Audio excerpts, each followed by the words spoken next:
We are living in a world that's really different from one even as recent as 10 years ago. If you look around, you will note that there has been tremendous changes in the way businesses are run, or even businesses models that have emerged over the recent years. And I believe this is due to a large extent to technology, which has invaded every aspect of our personal and professional life. So if you note, businesses who have embraced technology as part of their business model have really grown substantially and at a much faster rate than traditional businesses.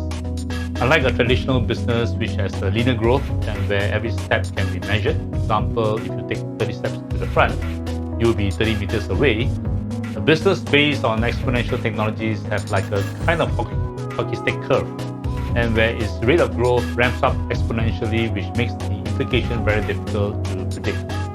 So, some examples of companies that you may have seen are Grab, which has a foothold in Southeast Asia, or even Airbnb.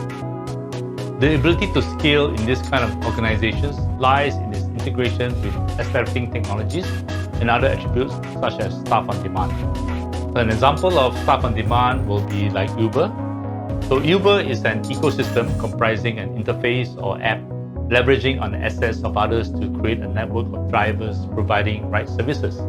Now, the ability to scale this service is merely tapping onto more and more assets. So in this case, cars, and using the owners of these cars as drivers. And all this can be onboarded to the ecosystems very quickly. Now, so this is unlike a traditional taxi company providing the same service, but has a much slower ability to scale due to the need to buy more taxis and hire more taxi drivers. So if you are outsourcing work, example, you have a website and you outsource the website, this is not staff on demand.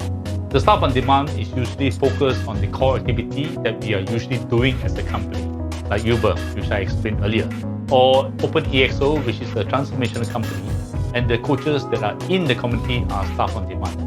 So the reason for having staff on demand as an attribute is not that sometimes on the one hand we are trying to grow faster and stronger and be more flexible, but sometimes we cannot have access to the best people in the world similar to us because it will be too costly. We don't have the budget, or most of these people have their own agenda, and so staff on demand is an opportunity to have the best people with you and to grow in a very dynamic way.